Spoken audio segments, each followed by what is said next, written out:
Welcome back to another episode of PSL Daily Download, your first stop to all things real estate in Port St. Lucie.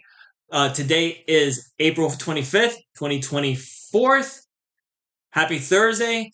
Thank you for returning to the channel. My name is Jaime. Today we got a jam-packed morning. A lot of stuff. As you can see, I'm already starting late. I have all the information I'm going to go over. I have not reviewed it, so I'm going to wing it for you. It might be fun, but we'll see if I can get through it here. We're going to touch on our normal inventory rates market, but I also have two articles I want to go over, or two sites I want to go over with you. The first one being apartments for rent. So if you're in that position, I'll kind of touch on that, but basically it will be listings of apartments. And then secondly, how insurance cost is impacting the population in Florida, even though you may not be seeing it in your backyard. So stay tuned for that, but let's get our morning started. All right, so as of this morning, it looks like inventory decreased a little bit, which if you look at yesterday's video, I mentioned that that might happen, and it did. It went from 2,300 to 2,295. Homes listed under 375 decreased from 565 to 562. Homes above 375 decreased from 1733 to 1731, right over here. Now, homes with reduced prices. This is, whenever you see, let's say the inventory drop and one of these buckets increase, there's something to say to that. And it could be the reverse of that. But basically, homes that have been reduced increased from 650 to 671, even though the overall inventory number decreased. So now a bigger population of homes have a reduction in it. Okay. Not too much to read into it today, but again, just like everything else that I cover has to do with trends. That's kind of the numbers don't matter. It's kind of the trends and where all of this information leads us. Okay. And that gives us a better idea of how we could run our business, let it be in mortgage, real estate. And as for a consumer, what you might be seeing when you're getting out there in the market shopping for a home. All right.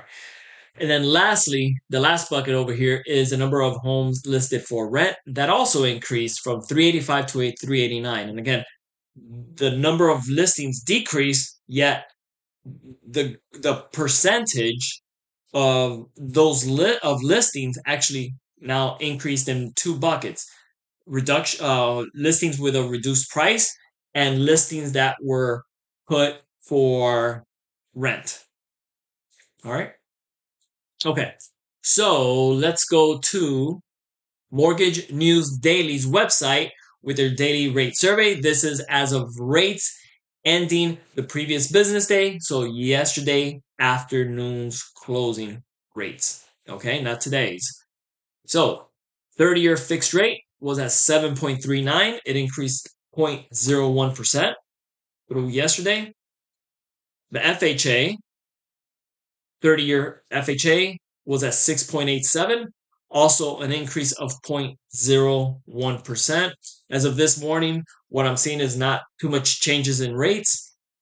So again, we'll keep an eye on that and see if that changes throughout the day, but not too much movements in mortgage rates. All right, let's go to CNBC's Market Watch over here. All right, and now it looks like the three major indexes, the Dow, Nasdaq, and the S&P are all down.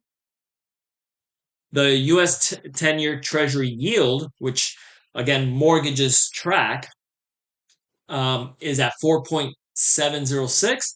That is an increase of 0.052, an increase of 0.117%. So again, if this trend continues, we may see repricing to the upside, meaning the rates may get a little bit worse.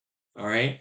But again, lenders tend to wait a little bit, let us make sure that it's it's going to stick for a little bit, unless there's a big change, obviously. But we'll see if it sticks or if it increases further.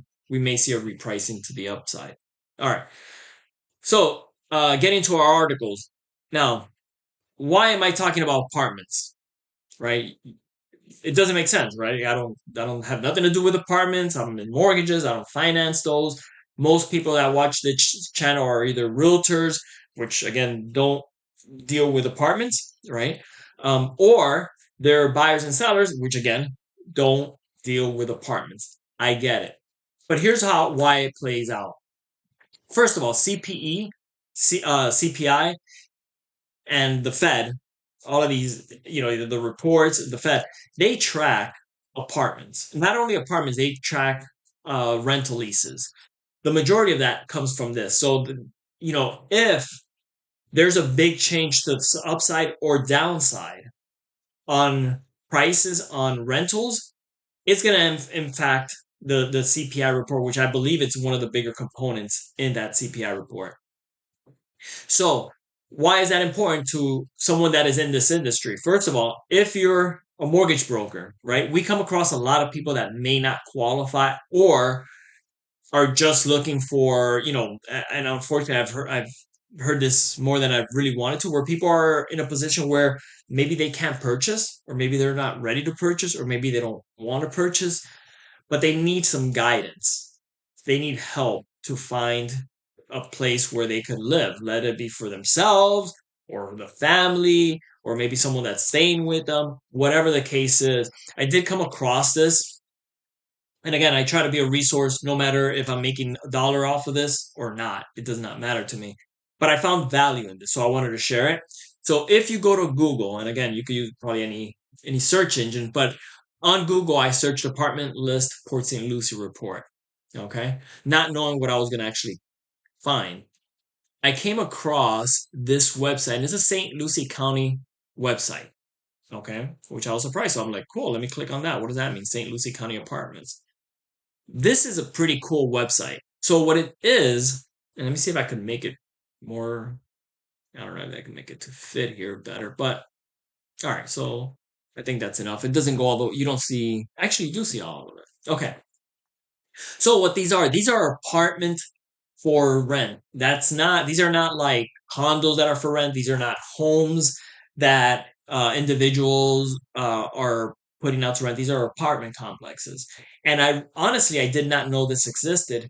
And the shocking part, what shocked me on this is that I realized some of these prices are a lot lower. And if you follow me on Facebook or anything like that, you'll see where I've kind of sometimes I'll throw like, wow, look at this rental. They're giving out, 1 month free or 18 months free or something like that.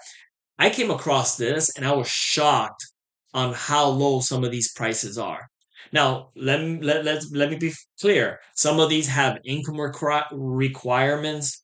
Some of them may not be a place where you want to live. Like, I don't know all of these places. I'm not endorsing any of these places. I'm not telling you to live in any of these places. What I'm telling you is that there's options. And depending on your particular, what you're looking for, what your need is, they may suit you. And this is an easy way for you to kind of go down a list and get an idea. When I first, became an adult and I was looking for my first apartment and I was single, or whatever, you're looking for, at that time it was $500. You're like, hey, I'll live anywhere, it's $500. That might not be the place where I want to raise a family, but it might be okay for me right at that point in life.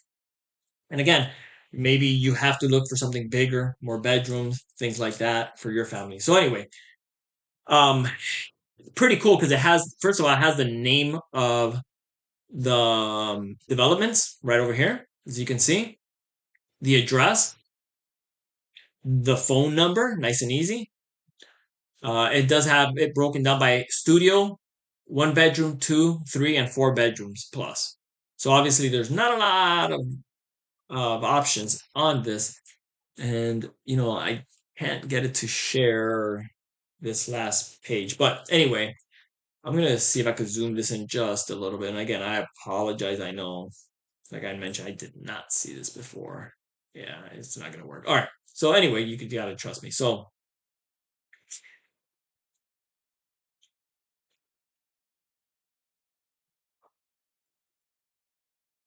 all right.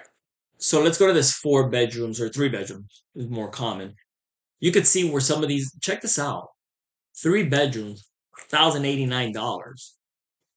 $1,150. Now, if you were to ask me what a 3 bedroom apartment was going for today, right off the back, I'm talking 2,000 plus or close to 2,000 or above 2,000. Like that's, at least in my mind, that's the norm. But there's options, and if you're not ready to buy, that's okay, right? Whenever you are, I hope you do call me and I could help you. But it might not be the best time for you. Maybe because you don't qualify, because you don't want to. Maybe you're gonna sit on the sidelines for a little bit.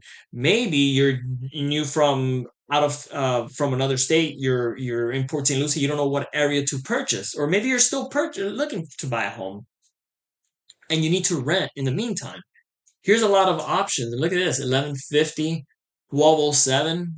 Hopefully you can see that one. Yep, you can see that 1100. Then we go back to the 1900s here and 2200. So it gets a little bit pricier. And I'm looking down, and again, I apologize, I can't get it to share, but I'm not going to mess with that now. There's quite a bit over 2000, but I also see another 1200, $13, 1900, and I even see a 4 bedroom 1384. Where is that at? Let me scroll. St. Andrew's Point, wherever that is. So again, a lot of options. Hopefully you find a little value in this. I know I did. And if not for yourself, if you know someone that's looking to rent, maybe send them over here. All right. And to get here, you could uh, rewind. Is that a word? Go back in the video and check and see how I did it. All right.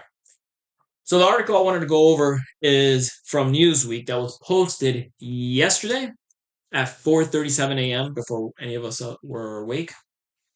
All right.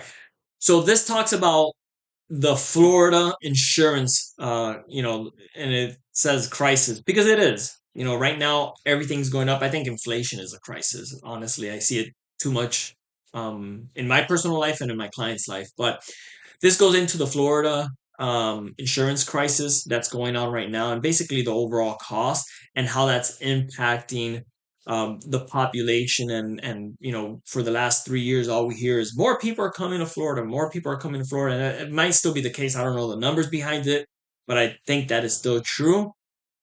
What the important thing about this article is not that now people are just leaving. It's the important that this is affecting the the playing field. It's affecting our market, and it may continue to a point where we might see the influx of people stabilize compared to the people that are leaving, or we may see the reverse, and maybe we might have a net export of people leaving. That's not even a word, but you know what I mean. People leaving. All right. So I'm going to go over the article and we'll get started. So, article is titled "Florida Homeowners Are Relocating in Droves Over Insurance Prices." All right.